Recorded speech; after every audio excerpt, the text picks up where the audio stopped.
네, 최근에 광양에 새로운 학교가 하나 생겼죠. 그런데 코로나19 때문에 여러모로 좀 힘든 상황이라는 이야기가 또 있습니다. 전남 동북권 최초의 예술고등학교, 바로 한국창의예술고등학교 이야기인데요. 오늘 이와 관련된 이야기 나눠볼까 합니다. 교장 선생님 모셨거든요. 한국창의예술고등학교 신홍주 교장 선생님 모셨습니다. 어서 오세요. 안녕하십니까. 네. 자, 새로 학교가 생겼는데 이 코로나19가 갑자기 올해 또 터지는 바람에 6월 2일부터 학생들의 등교 수업이 이제 이루어졌다고 들었습니다.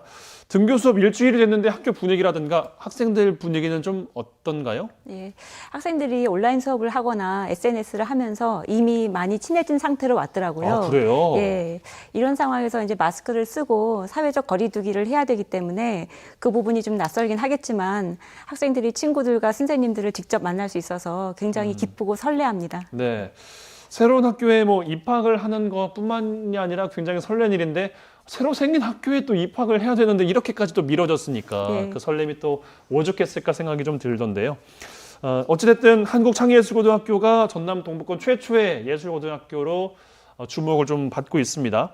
신입생은 좀 어떤지, 학생들은 좀 어떤 열의를 좀 갖고 있을지 학교 분위기를 조금 더 전해주시면 좋을 것 같거든요. 네. 학생들이 일단 굉장히 열심히 하고 있고요. 지금 이번 신입생 같은 경우는 광양, 여수, 순천 지역에서 온 학생들이 대부분입니다. 그렇지만 나주같이 전남권이나 인천 같은 경기권에서 온 학생들도 있는데요. 네. 저희 학교는 기본적으로 전국 단위에서 학생들을 모집하는 학교입니다. 예술의 핵심적인 가치는 바로 다양성이라고 할 수가 있는데요. 학생들이 다양한 지역과 다양한 계층에서 온다면 이 교육 과정에서 서로 시너지 효과를 일으키면서 훨씬 더 좋은 교육을 받을 수 있을 거라고 봅니다. 예. 1학년 친구들이 이제 뽑힌 거잖아요. 예, 그렇습니다. 몇 명 정도가 입학을 했어요? 지금 55명이 입학했습니다. 55명? 예. 그렇군요.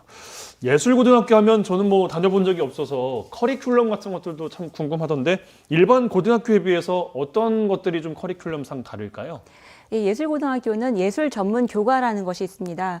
흔히 말씀하시는 실기 교육이 여기에 속하는 건데요. 이 실기 교육 말고도 예술 이론 과목, 그러니까 음악사라든가 미술 비평 같은 과목이 예술 전문 교과에서 다뤄지는 과목들입니다. 네. 이 예술 전문 교과는 예술 전문 강사 선생님들을 모셔서 수업의 전문성을 좀 강화하고 있고요. 그리고 특히 음악 같은 경우는 학생들과 선생님이 1대1로 레슨이 이루어지기 때문에 학생 개개인에 맞춘 맞춤형 교육이 이루어진다고 할 수 있습니다. 네. 그렇군요. 근데 사실 정부의 교육 정책 이런 것들이 특수 목적 고등학교를 좀 없애서 일반화해야 된다 이런 이야기들이 좀 많이 나오고 있습니다. 전환해야 된다는 여론도 있고요. 그런 가운데 특목고라고 할 수 있는 예술고등학교 이제 개교를 이제 했지 않습니까? 예고에 대해서는 예외를 둬야 되는 이유가 좀 있을까요? 저는 저희 한국창의예술고등학교가 그냥 특수 목적고가 아니라 공립 예술계 특목고라는 점을 특히 강조를 하고 싶습니다. 네. 현재 이제 한국의 상황을 보면 교육에서 아무래도 입시 교육이 대세다 보니까 예술 교육이 상대적으로 등하시되는 면이 있습니다. 이런 상황에서도 예술에 관심을 가진 학생들은 엄청난 경제적인 부담을 감수하면서 사교육에 기대야 되는 것이 현실입니다. 그런데 저희 한국창의예술고등학교는 이 광양시의 전폭적인 지원을 받아서 학생들이 사실상 실기 교육에 대해서 전혀 수업비를 내지 않고 있습니다. 바꿔 말씀드리면 학생들이 예술적인 역량과 열정만 있다면 여기에 와서 마음껏 예술 교육을 받을 수 있다는 건데요. 이 교육에서 부모의 경제력이나 문화 자본이 어떤 교육 격차로 귀결되는 경우가 굉장히 많이 있고요. 네. 이런 성향은 특히 예술에서 두드러지고 있습니다. 그런데 저희 한국창의예술고등학교 같은 공립예술계 특목고가 예술의 교육 격차를 줄이는 데 큰 역할을 할 수 있다는 점에서 중요하다고 생각을 하고요. 예술은 누구나 공기처럼 누려야 되는 기본권이기 때문에 더욱 그 의미가 크다고 생각합니다. 앞에서 하신 말씀을 쭉 들었던 이야기인 것 같은데 마지막에 하셨던 말씀 예술은 공기처럼 누구나 누려야 되는 기본권이다. 이 이야기는 좀 처음 듣는 것 같아서 참 인상적이었습니다. 예. 한국창의예술고등학교의 교육 목표를 좀 보니까요. 창의 융합형 예술 인재 양성? 거창하거든요. 예. 좀 풀어서 설명해 주시면 좋을 것 같아요. 예. 현재 세계적으로 예술과 예술 교육의 패러다임이 급격히 바뀌고 있습니다. 기존 예술 교육이 음악이나 미술, 무용처럼 분과별로 이루어졌다면 디지털 기술이 발달하면서 이 장르나 매체 간의 장벽이 급속히 허물어지고 있는데요.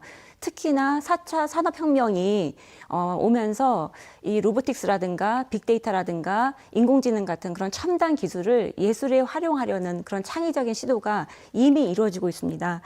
그래서 저희 한국창의예술고등학교는 융합예술 교육을 지향을 하는데요. 이런 기술적인 상상력과 예술적인 감수성이 어떻게 만날 수 있는가 이런 부분에 중점을 두고 교육을 하고 있고요. 이 중요한 점은 인문학적인 소양이 그 뒷받침되어야 한다는 점입니다. 왜냐하면 예술과 기술의 만남이 이 문화의 전체적인 지형 속에서 어떤 의미를 가지고 있는가, 어떤 맥락을 가지고 있는가 이것을 파악하기 위해서는 예술적인 소양이 반드시 뒷받침되어야 하기 때문입니다. 예, 그렇군요. 말씀을 참 잘하셔서 오늘 참 배울 게 많은 시간인 것 같습니다. 근데 그냥 창의예술고등학교가 단순 하나의 고등학교의 이제 의미가 있는 게 아니라 사실 그동안은 뭐 지역의 교육이랄지 예술을 가르칠 수 있는 학교도 없었고 그리고 예술 인프라도 그렇게 많지 않은 상황에서 더욱더 귀중하게 여겨질 수밖에 없는 것 같은데 우리 지역에 미치는 영향을 좀 어떻게 판단을 하고 계세요? 예. 저는 저희 한국창의예술고등학교가 광양시와 지역사회의 전폭적인 지원을 받으면서 설립되었다는 사실에 굉장히 고마움을 느끼고 있고요. 네. 이 저희 학교에서 이루어지는 각종 예술 교육 활동이 이 지역사회에도 환원되고 긍정적인 영향을 미치는 쪽으로 가는 것이 당연하다고 생각을 합니다. 그래서 저희 학교와 지역민이 함께하는 어떤 전시회라든가 연주회라든가 여러 가지 그 공공 영역에서 문화예술 프로젝트를 기획을 하고 있고요. 아, 그래요? 예. 예. 그리고 이제 코로나 바이러스가 좀 잠잠해지고 나면 이 융합예술 교육의 전문가를 초청해서 특강을 정기적으로 열 계획을 갖고 있는데요. 이 특강은 이 지역민한테 전폭적으로 개방이 됩니다. 아, 다 같이 가서 보실 수 있는 거예요? 예, 그렇습니다. 그러니까 관심 있는 분들은 누구나 오셔서 이런 다양한 문화 예술계의 전문가를 만나보시고 얘기를 나눌 수 있는 그런 기회를 가지셨으면 좋겠고요. 이런 기회들이 장기적으로 이 지역사회의 문화예술 인프라를 강화하는 데 큰 도움이 될 거라고 봅니다. 예, 우리 교장 선생님께서 그려가는 고등학교의 모습은 단순 학교를 넘어서서 하나의 또 문화예술 인프라로 또 생각을 또 하고 계신 것 같습니다. 아주 기대가 많이 되는데 어쨌든 첫 교장 선생님으로서 아주 중책을 또 맡으셨어요. 부담도 엄청 나실 것 같은데 개방형 공모제라는 것을 통해서 또 들어오셨거든요. 뭔가 이력이 굉장히 다채로우시더라고요. 소개를 좀 부끄러우시겠지만 직접 좀 해주실까요? 아, 예, 부끄럽네요. 예. 예, 저는 원래 이제 언어학을 전공을 했습니다. 언어학이요? 예, 예. 원래 이문대에서 언어학을 전공을 했는데 나중에 미술대학으로 편입을 해서 서양화를 전공을 했습니다. 그런데 이제 서양화라는 게 순수예술 영역이다 보니까 아무래도 그 순수예술을 향유하는 계층이 한정돼 있다는 사실이 많이 안타까웠어요. 네. 그래서 주목하게 된 장르가 만화인데요. 진짜 어디로 튈지 모르겠습니다. 예. 예, 이 만화라는 것이 사실상 대중성이 있으면서도 그 자체로 예술적인 가능성을 굉장히 풍부하게 가지고 있는 장르입니다. 그래서 만화와 이 회화 사이를 넘나들면서 작업을 했었고요. 최근에는 가상현실 내지는 VR이라고 흔히 얘기하는데 이 가상현실 스토리텔링을 통해서 기술과 예술이 어떤 식으로 서로 이제 기란 관계를 가지나 이런 부분을 연구하고 가르치는 일을 해왔고요.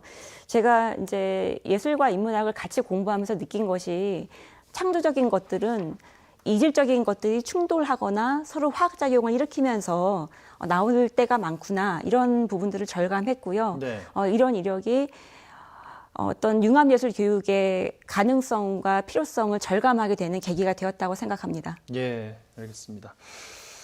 이런 여러 가지 경험들과 또 가지고 계신 실력들을 살려서 어쨌든 간에 교장 선생님으로서 첫 임무를 또 수행하고 계신데 앞으로 어떤 그림을 조금 더 그리고 계실까요?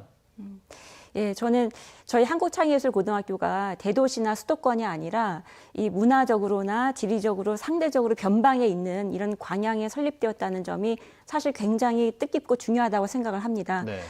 봉준호 영화 감독이 이런 얘기를 했어요. 이 마틴 스콜세지 감독을 인용해서 가장 개인적인 것이 창의적인 것이다. 이런 말을 했습니다. 이것과 연장선상에서 가장 지역적인 것이 가장 세계적인 것이다. 이런 말도 가능한데요. 네.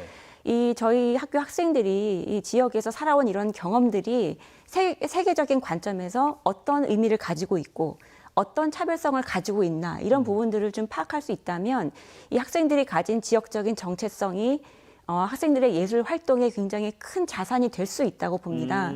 그래서 저희 학교 같은 경우는 러시아의 상트페테르부르크 국립음악원을 비롯해서 다양한 이 해외 예술 교육 기관과 교류할 계획을 갖고 있는데요. 네. 학생들이 이런 프로그램들을 통해서 자신을 객관화하고 자신의 어떤 그 지역성과 보편성이 어떻게 만날 수 있을까 이런 부분들을 고민할 수 있는 계기가 되었으면 합니다. 예, 알겠습니다. 오늘 쭉 함께 저희 시청하시면서 교장 선생님이 너무 멋져서 입학하고 싶다 뭐 이런 친구들도 좀 있을 것 같기도 하고요. 학부모님들의 또 관심도 아주 많아질 것 같습니다. 어쨌든 간에 이제 특수 목적 고등학교다 보니까 시험을 또 봐야 되잖아요. 네, 들어가려면 뭐 준비 팁 같은 것들 이런 것들 좀 알려주시면 좋을 것 같은데요. 예. 저는 근본적으로 예술을 대하는 자세에 대해서 좀 말씀을 드리려고 합니다. 네. 보통 질문과 답 중에서 우리 한국 학생들은 답에 골몰하는 그런 경향이 있는데 질문과 답 중에서 항상 더 질문이 중요하다. 저는 이런 말씀을 드리고 싶은데요. 네. 질문을 던진다는 거는 마치 화살을 쏘아 올리는 것과 비슷하다고 할 수 있습니다. 어떤 방향성이 생기는 것이고요. 질문하는 행위 자체에 어떤 추진력이 있습니다. 그런데 좋은 예술 작품은 항상 좋은 질문에서 나왔습니다. 그래서 저는 이 학생들이 이제 질문을 중요시하면서 특히 자신이 왜 그림을 그리는가, 자신이 왜 피아노를 치고 싶어 하는가 이런 이 예술적인 자의식에 대해서 계속 그 질문을 놓지 않았으면 합니다. 예. 왜냐하면 학생들이 각자 가지고 있는 예술적인 성향, 개인적인 역사, 어떤 개성 이런 것들은 학생들의 지문이 전부 다른 것처럼 다 개인적으로 고유한 성격을 갖고 있습니다. 바꿔 말하면 내가 왜 그림을 그리는가, 내가 왜 노래를 하는가 이 질문에 대해서 답을 줄 수 있는 사람은 본인 자신밖에 없다는 거예요. 그래서 학생들이 내가 왜 예술가가 되고 싶은가 이런 질문을 계속 놓치지 않고 가지고 있는 게 중요하다고 생각이 들고요. 저희 학교에서 학생들을 선발을 할 때 물론 기본적인 실기 능력도 중요하겠지만 훨씬 더 중요하게 보는 것은 학생들이 가진 예술적인 잠재력입니다. 예. 그 예술적인 잠재력의 근본이 좋은 질문을 던질 수 있는 깊은 사고력 그리고 예술적인 자의식이라고 할 수가 있습니다. 알겠습니다. 예. 교장 선생님 말씀을 듣고 아우 저기는 무서워서 못 들어가겠다 뭐 이런 이야기도 좀 하실 것 같기도 하고 오늘 여러 가지로 좀 참 의미 있었던 시간이 아니었나 싶은데 앞으로의 활동도 좀 기대를 하겠습니다. 오늘 나와주셔서 감사합니다. 감사합니다.